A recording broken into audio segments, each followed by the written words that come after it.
What's going on, everybody? Back of this side. In the modern times, we have access to the luxuries that even the richest of the past couldn't have dreamed of. Everything that we want is just a click away.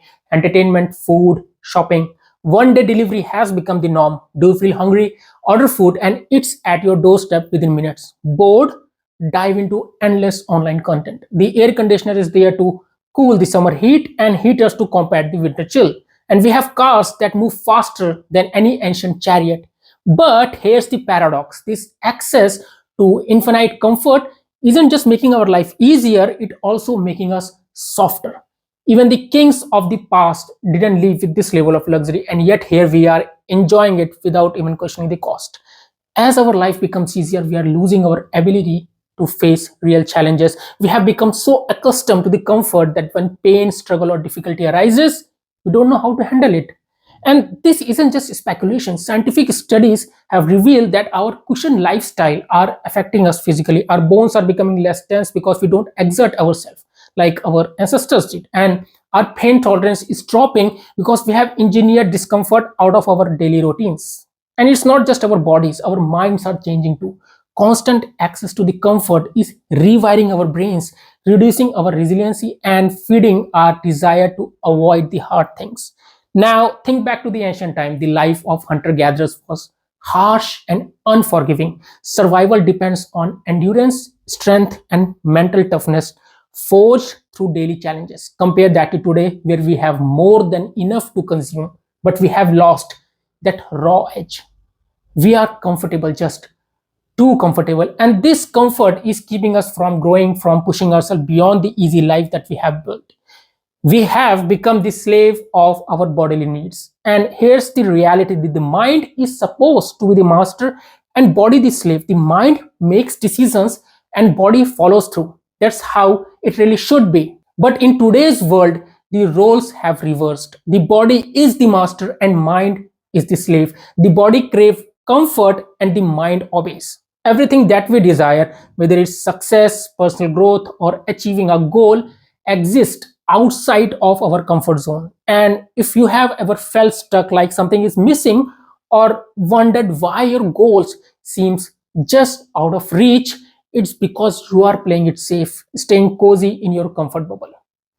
So in this video, we are going to confront these modern comforts and explore how they are silently holding us back. More importantly, I am going to show you how to break free from this trap, how to give authority back to the mind to be the master again with actionable steps, and will help you to take back control of your life and access your strength, your resiliency, and your true potential. And at the end of the video, I am going to showcase a little demonstration as well. I am super excited to share this video with you. Let's jump right to that. All right. So whenever we set a goal in our life, it demands certain conditions to be met and forces us to become someone worthy of this goal. Goals pushes us to take actions that move us closer to our desired outcomes. But the reality is that those steps are often painful, uncomfortable, and downright difficult. Let's say you have a goal, maybe you want to lose weight, which means hitting the gyms, lifting the weight, and sticking to a disciplined diet. But your body resists, urging you to stay in bed, scroll on your phone, or eat junk food. Or maybe you want to start a business. This means you need to learn new skills and be prepared to face challenges and take risks. But your body will whisper thoughts like, oh, just relax. Let's think about it later. So over time, this resistance becomes a pattern. The body starts calling the shots and it convinces you to give into the short-term pleasure, keeping you confined within your comfort zone. Without even realizing it, we let the body become the master while the mind, who should be the master, takes a backseat. Now, here's the truth. Goals demands growth. To achieve anything meaningful, you must evolve. You have to become a new person with new habits, new routines, and new actions, someone who is deserving of that goal. You need to create a new character, someone who takes the necessary actions consistently. And as you step into that character, achieving the goal becomes inevitable. But your body, it doesn't like that. It holds you back, and the way it holds you back is by resistance. So resistance is anything that stops you from taking actions. So, for example, let's say you plan to hit the gym, but your body says, "Oh, just stay in the bed. It's cozy here." Or you want to start a business, but your body convinces you that now is not the right time, or we are not prepared yet.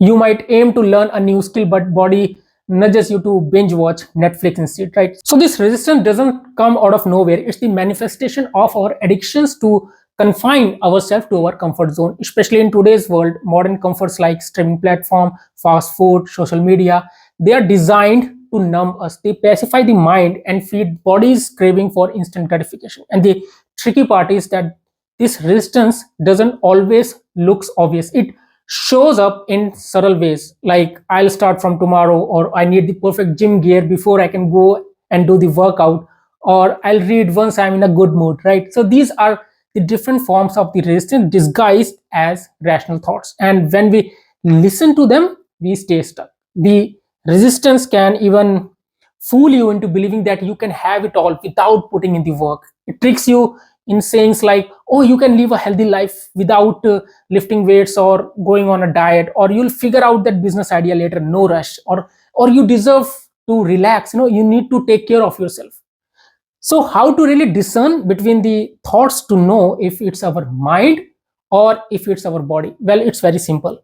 If the thought is backed by emotions, craving, or urges, it's the bodily thought disguised as resistance. And if the thought is logical and aligned with your goal, it's the mind.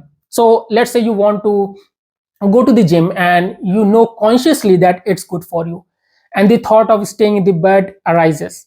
It doesn't take a genius to realize that it's your body trying to fool you to give up. So we have our mind, which can be divided into conscious and subconscious mind.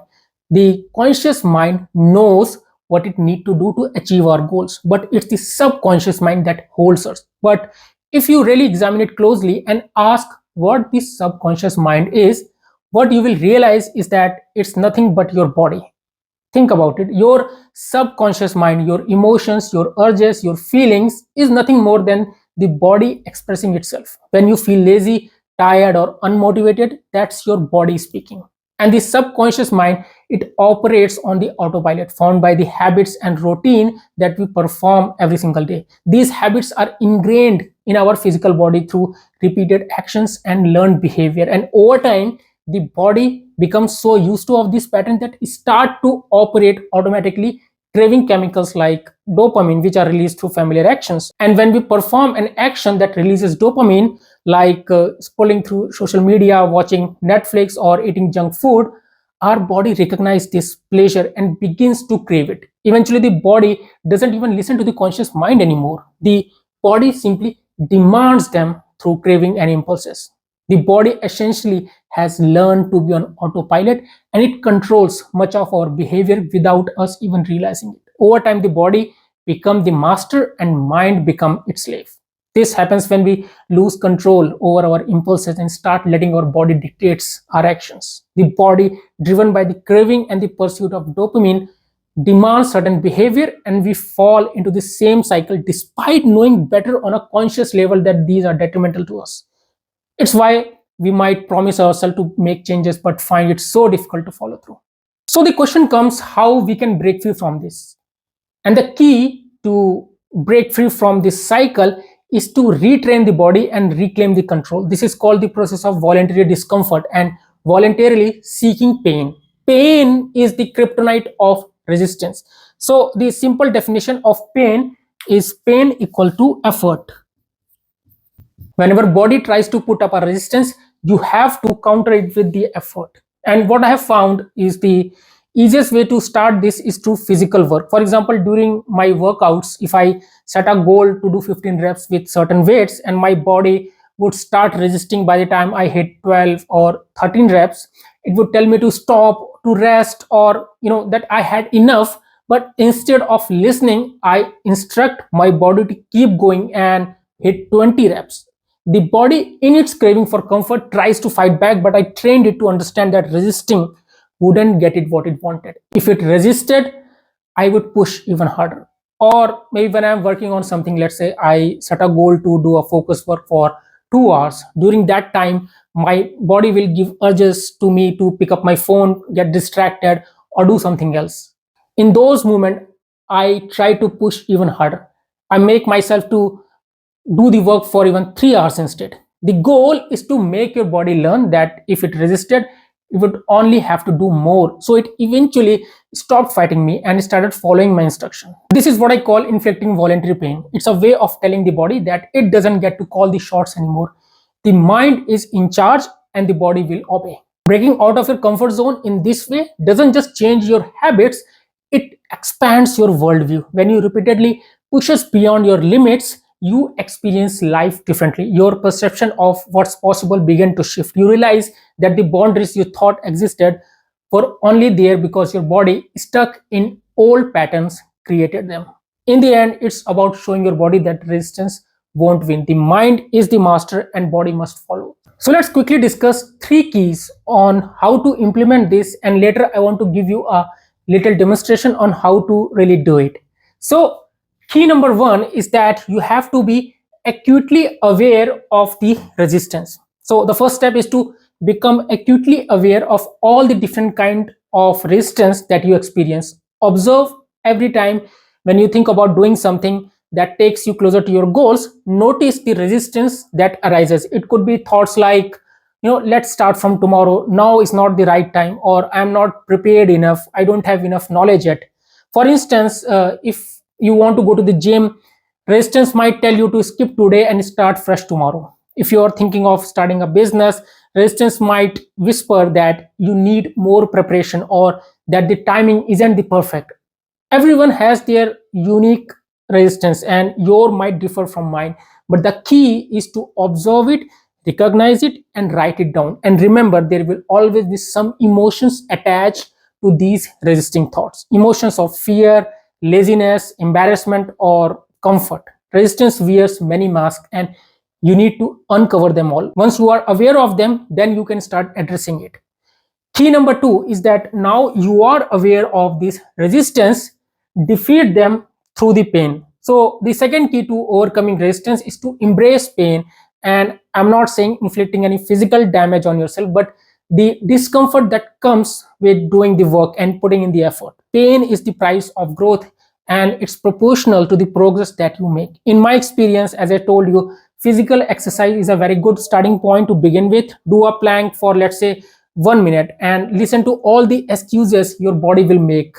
No matter how hard it screams, don't listen to it, and if it required, demand it to do even more. The same goes for lifting weights. And of course, I'm not saying that you sustain any injury in that process. Don't do any ego lifting, but intuitively you do know what your true limits are, but your body fools you to give up early. Pain is the byproduct of effort, and effort equals progress. The more you push through the discomfort, the stronger your mind becomes. This is how you train your body to follow the mind, not the other way around. And the third key, which can drastically help you to navigate through those painful phases, is that you should start observing yourself from a third person perspective.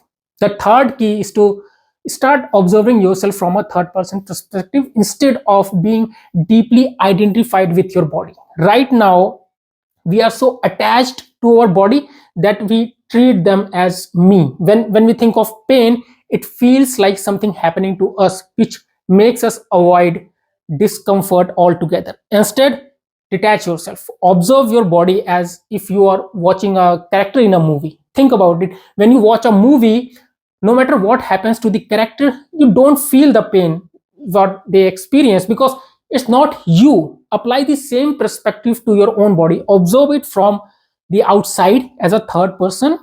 When you detach, it's much easier to command the body without being emotionally tied to its discomfort. You can tell it to sit for 6 hours with absolute focus and do the work, or push through this workout without quitting. From this third person perspective, the body's resistance loses its grip. You are no longer affected by the pain or emotions attached with it. The mind becomes the master and body becomes the slave, obeying command without any questions. So to summarize, be aware of the resistance, observe how it arises, and recognize how the excuses present itself, write it all down so that you can tackle it head on. Number two, embrace the pain as a tool for growth. Whenever resistance shows up, counter it with actions. Push through the discomfort because pain and progress go hand in hand. And number three, detach and observe yourself from a third person perspective. Stop identifying so deeply with your body. Treat it as a separate entity, give it commands, and stay unaffected by the discomfort it experiences. All right, now let me give you a little demonstration to show you how to push through the resistance and take control of your body. Here's what we are going to do. Look around you and grab something that weighs around 1 or 2 kgs, like a filled water bottle or any small heavy object. And your task is to hold it for 1 full minute. And while holding it, I want you to observe the signals your body sends, like the urges to let go, the discomfort in your arm, or even the thoughts like, why am I even doing it? And I'm going to do this with you. I have got these 5 kg dumbbells in each hand and I'll hold them for the same duration. Maybe I'm not going to speak during the exercise because I'll be focusing on holding it and observing the resistance too. So get ready, grab your object, and let's start the timer.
If you have managed to complete this exercise without giving in to your body's urges, congratulations. You just proved that effort and discipline can overcome resistance. If you have completed it, you can comment down, I have completed the exercise. This simple practice is a reminder that we can train ourselves to push past discomfort and take the charges of our action. So I hope this video was useful and gave you something to think about. Thank you so much for watching, and I'll see you guys in the next one. Much love and peace.